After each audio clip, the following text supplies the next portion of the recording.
Fala, meu amigo e minha amiga, fica ligado, guarda no coração.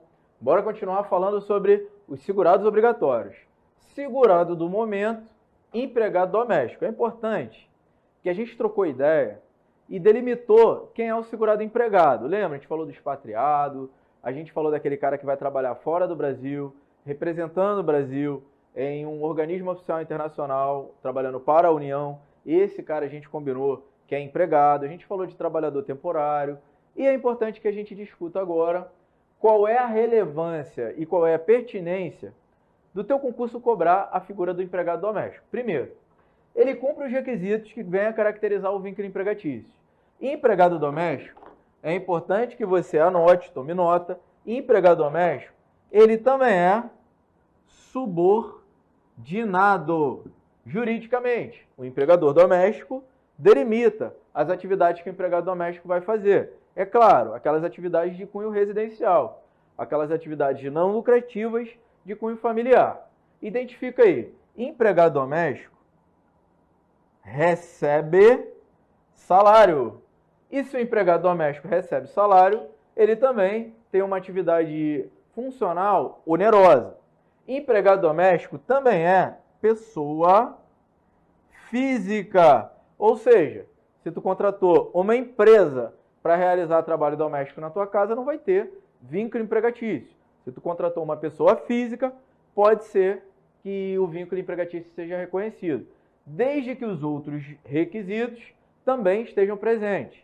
Identifique isso daí e guarda no coração. Ô Vini, requisito, pessoalidade.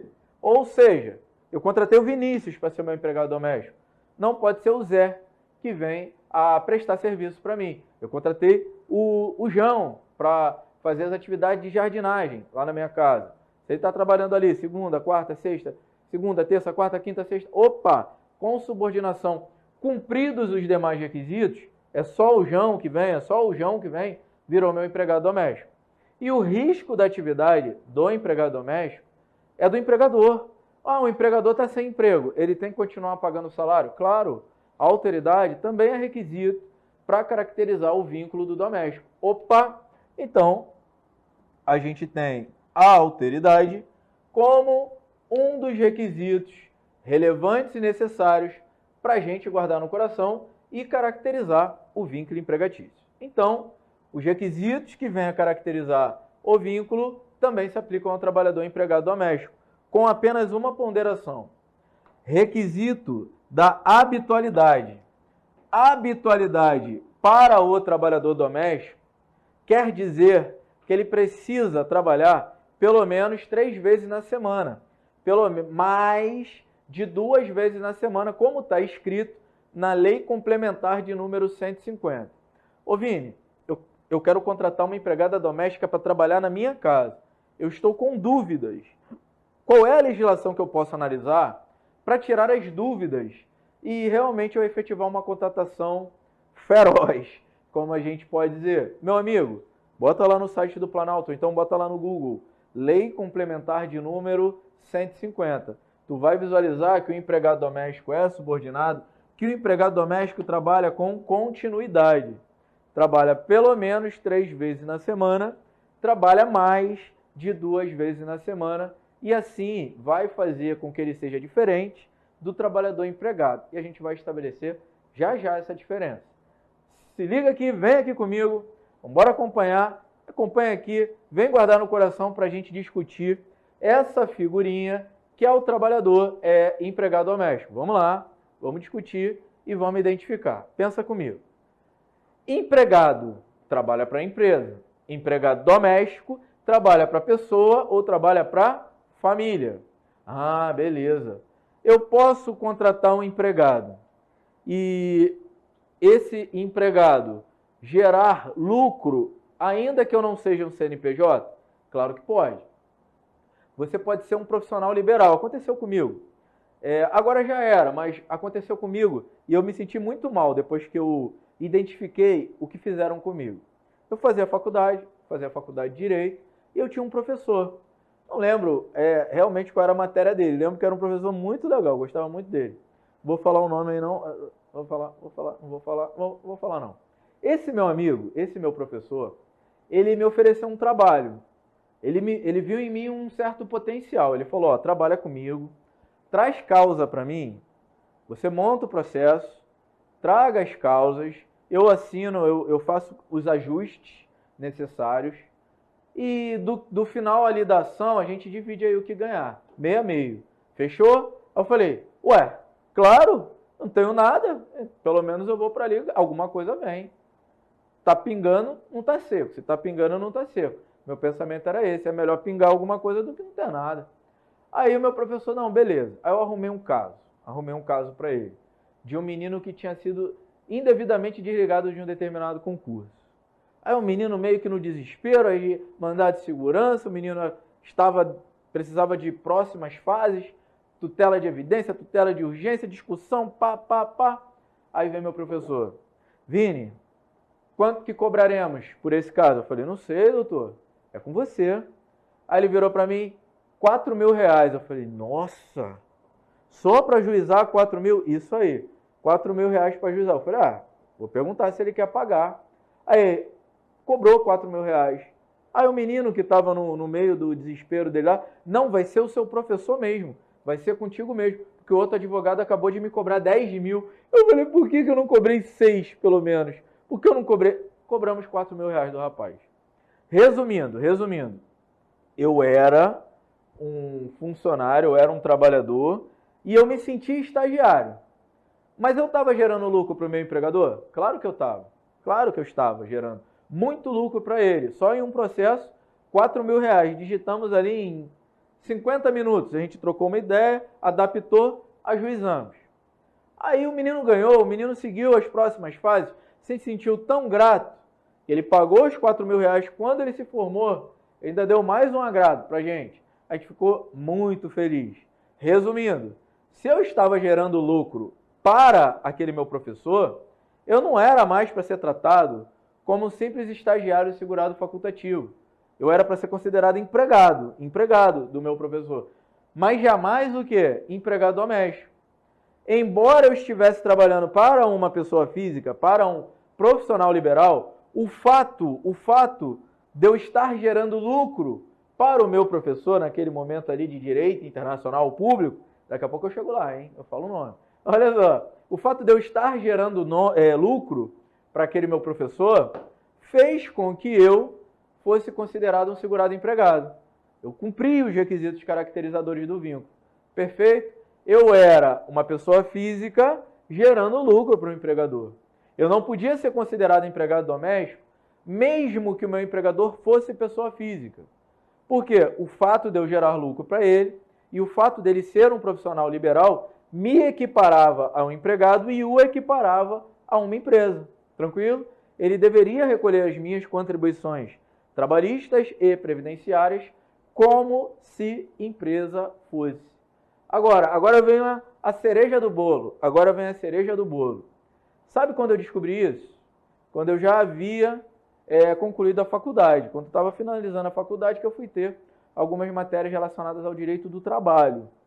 E nem tive previdenciário na faculdade, tive que me especializar por fora. E quando eu fui identificar que eu tinha um vínculo empregatício, já havia passado o prazo de 2 anos para eu fazer o ajuizamento após a extinção do possível contrato individual de trabalho. Eu já havia prescrito ali, já não havia prazo para eu ajuizar aquela reclamação trabalhista. Eu fiquei bem chateado. Então, identifica se isso está acontecendo contigo, entenda a diferença que existe de um mero estagiário, que é uma pessoa que exerce atividades sem gerar finalidade lucrativa para o empregador, e entenda a diferença em relação ao empregado. Só que identifique que o empregado doméstico não gera lucro porque ele realiza atividades para pessoa ou para família no âmbito residencial. Tranquilidade? Beleza? Segue o jogo. Ô Vini, eu não consegui identificar a diferença primordial que existe entre o empregado e o empregado doméstico. Eu vou tentar te mostrar assim, de uma forma bem objetiva, de uma forma bem direta, bem sucinta. Empregado doméstico, ele trabalha mais de 2 vezes na semana. Já o trabalhador empregado, ele não tem como característica a continuidade.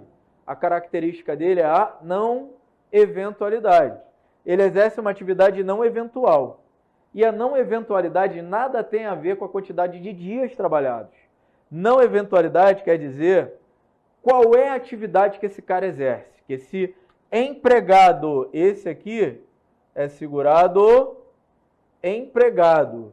A atividade dele é não eventual pelo fato dele se relacionar direta ou indiretamente à principal atividade que está sendo desenvolvida pela empresa. Deixa eu te dar um exemplo. Ó, eu trabalho como professor num curso preparatório. Estou relacionado à principal atividade? Sim. Estou relacionado à atividade permanente. Então, eu sou um trabalhador o quê? Não eventual. Neste caso, não interessa quantos dias da semana eu venha trabalhar aqui. O fato de se relacionar, de me relacionar à principal atividade, me faz ser considerado um trabalhador não eventual. E se forem cumpridos os outros requisitos, eu consigo caracterizar o vínculo. Então, entende? Empregado doméstico, continuidade, mais de 2 vezes. Empregado, nada tem a ver com a ideia de continuidade. Guarda no coração. Vem aqui comigo pro cantinho, vem aqui comigo pro cantinho. Aqui é hora da gente trocar ideia, seguir o jogo, definir e tirar onda. Ó, pensa aqui comigo. Tem alguns acordos internacionais que o Brasil ratificou e a gente tem uma organização que disciplina muito alguns acordos relacionados ao direito trabalhista e ou previdenciário. E um deles é um acordo da Organização Internacional do Trabalho, uma convenção da OIT, que disciplina e que foi ratificada pela Lei Complementar de número 150. Alguns dispositivos que eu vou estabelecer aqui no quadro, tu só vai conseguir achar lá na Lei Complementar de número 150, que é a famosa Lei do Empregado Doméstico. Lá, por exemplo, você vai visualizar que existe a vedação total para trabalho doméstico, para contratação de trabalhador doméstico, trabalhador menor de 18 anos de idade. Opa! Vamos embora pensar bem nisso aqui. Pensa bem. É vedado o trabalho ao menor de 16 anos de idade? É vedado. Salvo para o jovem aprendiz, a partir dos 14. Beleza? Qual é a qualidade segurada do aprendiz? Empregado. Segurado aprendiz é segurado empregado. Mas, Vinícius, não é vedado o contrato de trabalho para menor de 18 anos? É vedado o contrato individual de trabalho de empregado doméstico e não de empregado que trabalha para a empresa. Até porque eu posso ter, sim, um empregado doméstico trabalhando a partir dos 14 anos, na qualidade de jovem aprendiz. Caramba, é isso mesmo. Beleza? Então identifica aí. Ó, então se vier na minha prova, qual é a idade mínima para eu ter um empregado doméstico ali, regular, licitamente prestando sua atividade, prestando seu serviço? 18 anos de idade. Qual é a idade mínima para que subsista um contrato individual de trabalho, tendo em vista as regras trabalhistas e ou previdenciárias que existem aqui no Brasil? Idade mínima, 14 anos, na qualidade de jovem aprendiz. Não confunda as definições, não confunda os institutos.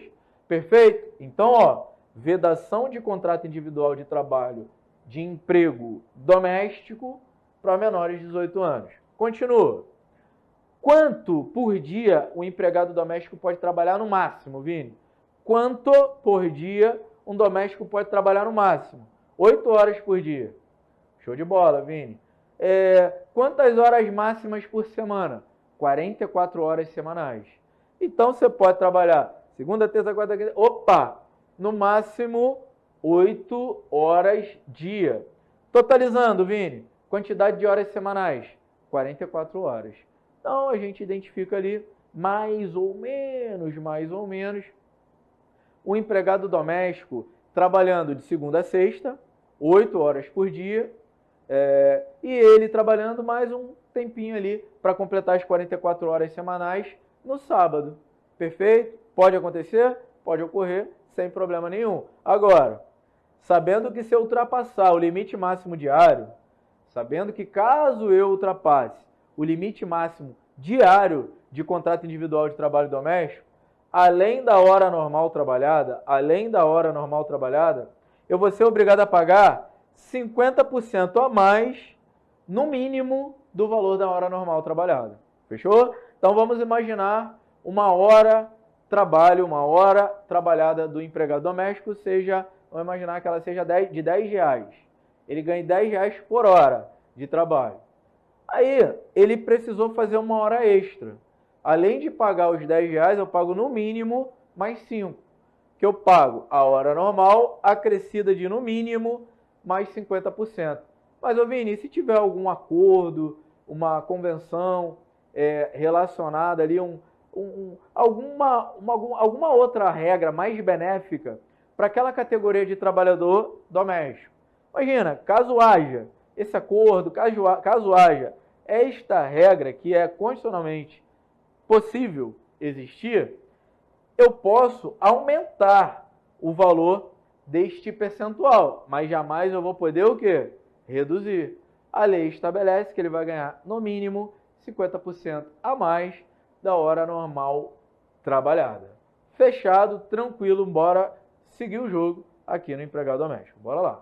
Fica ligado aí, ó. Falando ainda do empregado doméstico, é importante você visualizar. Eu posso ter um empregado doméstico temporário? Posso. Eu posso ter empregado temporário na empresa? Posso. Lá na empresa a gente já estudou. É para complementar ou para substituir. Fechado? Ah, é uma necessidade extraordinária. Pode ter, não tem problema não. Agora, vem comigo aqui na Lei Complementar 150 falando aqui especificamente do empregado doméstico. Ô Vini, tem a possibilidade de cair a Lei Complementar 150 na minha prova se ela não tiver expressamente prevista no edital? Eu vou te responder, depende. Está previsto no teu edital empregado doméstico? Sim, então pode cair. Ué, mas tinha que ter a lei. Claro que não, cabeção. Onde é que tu ia buscar fundamento legal para falar sobre empregado doméstico que não na lei do empregado doméstico? Consegue entender? Então, alguma coisa vem da Lei Complementar 150. Eu quero ser aquele professor que não vai trazer coisas totalmente assim, viajantes. Eu não vou trazer viagem aqui para você. Eu não quero de você um pós-graduado na legislação previdenciária trabalhista. Eu não quero de você um pós-graduado. Mas também, eu não quero fazer de você um alienado, que só fica correndo atrás de macetinho e que só fica estudando aquilo que você acha conveniente estudar. Eu quero abrir a tua mente. Beleza? Então identifica. Ó, eu posso ter contrato de trabalho por prazo determinado para o empregado doméstico. Isso não está expresso na CLT, por exemplo. Isso está expresso na Lei Complementar 150. Dá uma papeirada nela. Dá uma analisada em alguns detalhes. Ô Vini, olha só, beleza, identifiquei. Então eu posso ter um contrato de trabalho temporário? Pode. Contrato de trabalho temporário, ele vai existir em que momento, Vini? Para que vai existir ali, na prática, um contrato de trabalho por prazo certo? Opa, tu pode ter um contrato de experiência que vai durar no máximo 90 dias. Pode ter, não tem problema não. Pode ter. E, inclusive, indo de encontro à regra do trabalho por prazo determinado estabelecida na CLT. Lá é uma coisa, aqui outra discussãozinha. Aqui a gente fala no contrato de experiência. Ô Vini, eu também posso ter essa contratação temporária para atender essa necessidade por prazo certo, para atender necessidades familiares. Para atender necessidades familiares que sejam de cunho o quê? Transitório. Deixa eu te dar um exemplo. Meu pai teve um problema de saúde, meu pai teve um AVC. Aí, naquela época, a gente precisou de uma pessoa para nos ajudar em casa. Meu pai era um cara muito ativo, ia para um lado, ia para o outro, dirigia, ficou com o lado esquerdo do corpo paralisado. E no primeiro momento, até na cadeira de rodas ele andou. Então, a gente contratou alguém para atender aquela necessidade familiar que era de caráter o quê? Transitório. Para atender aquela situação pontual, meu pai em pouquíssimo tempo já estava de pé andando. Não recuperou totalmente a sua capacidade funcional, mas já estava de pé andando, resolvendo parte da vida dele. Isso foi muito bom para todo mundo, para todos. Então, eu quero que você entenda o seguinte: caso isso aconteça em alguma família, você pode contratar um empregado temporário doméstico. Pode sim, não tem problema não. Perfeito? Beleza? Ô Vini, vamos imaginar que eu tenha um empregado doméstico que esteja com seu contrato interrompido ou com seu contrato suspenso. Show de bola. Qual é a diferença, primeiro? Interrupção. Interrupção. Não trabalho, mas ganho salário. Isso é interrupção do contrato. Não trabalho, mas recebo salário. Dá um exemplo. Férias. Tá de férias. Tu trabalha? Não. Tu recebe salário? Sim. Então teu contrato está interrompido. Ah, Vini, eu estou em gozo de licença maternidade. Tu trabalha? Não. Tu recebe a remuneração? Sim. Então, neste caso, teu contrato está interrompido. Ô, Vini, define aqui para mim suspensão de contrato.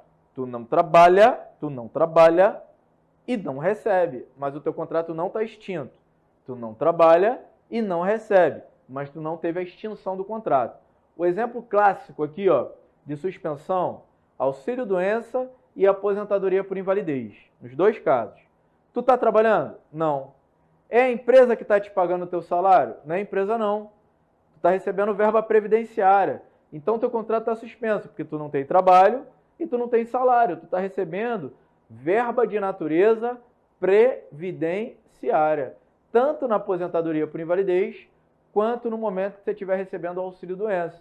A gente está diante de uma suspensão do contrato individual de trabalho. Em regra. Greve, Vini. Greve, suspensão. A regra é de que a greve suspende. Tu não tem trabalho e, teoricamente, não teria o salário. Para tu receber o salário, tem que ser feito um acordo ali, hein? Entre a categoria ali e o empregador. Fechado? Então, em regra, suspensão, tu não trabalha e o teu empregador não te paga. Ele se desobrigou a efetuar teu pagamento. É diferente aqui nas férias.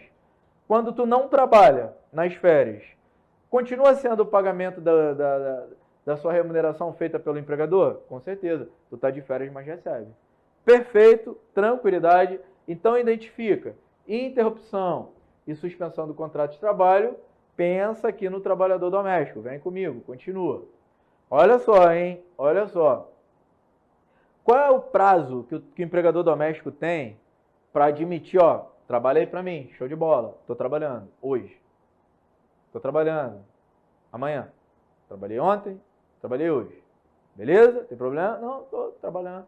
Chefe, aí tu chega lá, chefe, já trabalhei para o senhor faz 2 dias, né? Hoje é o meu 3º dia. O senhor tem 48 horas para anotar na minha carteira de trabalho que eu fui admitido, o valor da minha remuneração, anotar os dados relacionados a esse contrato individual de trabalho, chefe. E aí, como é que vai ficar? Sabe o que ele vai fazer? Tchau, tchau, tchau.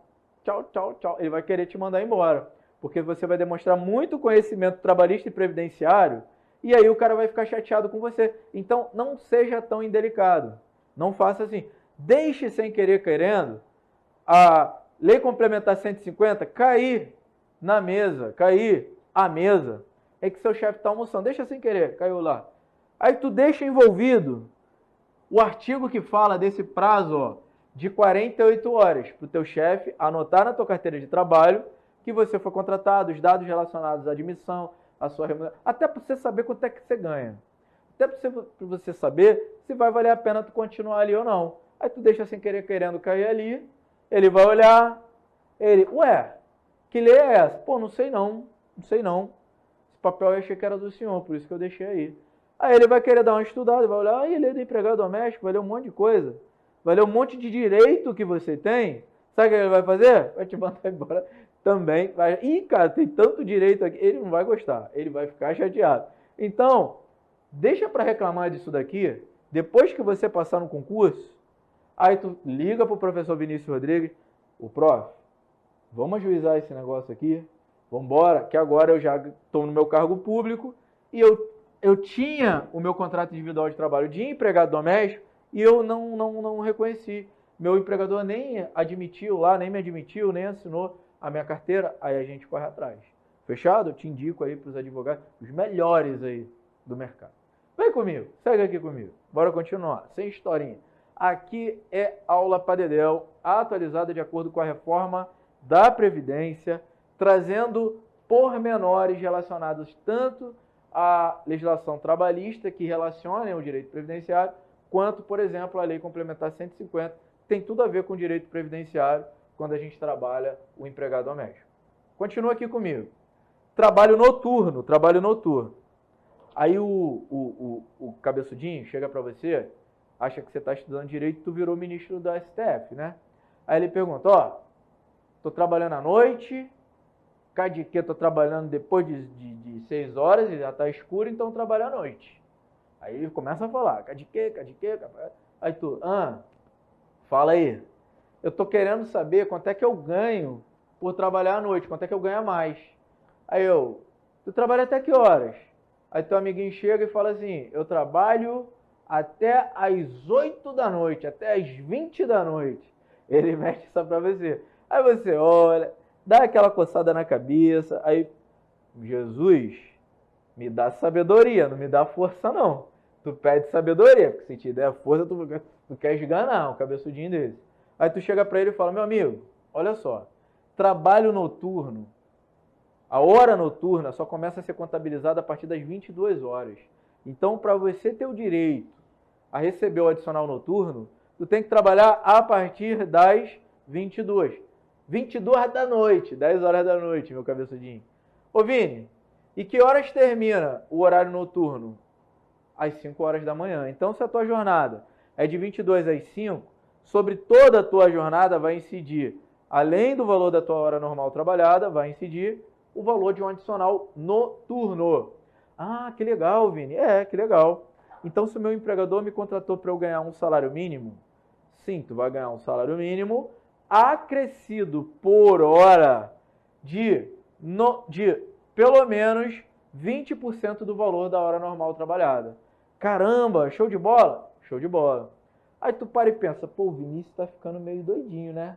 Porque ele acabou de falar que a hora normal trabalhada para o empregado doméstico, ele acabou de falar isso para mim, que a hora normal trabalhada do trabalhador doméstico é de pelo menos 8 horas dia. E eu andei contando nos dedinhos aqui, ó, vamos nos dedinhos, ó, 22, G3, meia-noite, 1, 2, 3, 4, 5, 7 horas. Caramba, a jornada teria que ter 8 horas, então eu estou trabalhando 1 hora a menos. Não, nada disso. É porque a hora noturna, ela não é trabalhada da mesma forma que a hora diurna. 1 hora noturna não são 60 minutos, quando a gente pensa tanto no empregado quanto no empregado doméstico. 1 hora noturna trabalhada, eu compreendo 52 minutos e 30 segundos. Então, o fato de você trabalhar por 52 minutos e 30 segundos faz com que você tenha o direito de ganhar hora normal trabalhada acrescida de um adicional de 20%. Isto porque é direito teu e está previsto lá na Lei Complementar 150, a Lei do Trabalhador Empregado Doméstico. Beleza? Tranquilidade? Mais um bloquinho gostoso, mais um bloquinho fechado. Assunto essencial. Vamos partir para outros segurados, partir para outros assuntos relevantes. Cansou? Descansem. Não desiste. Beijo grande. Guarda no coração. Valeu.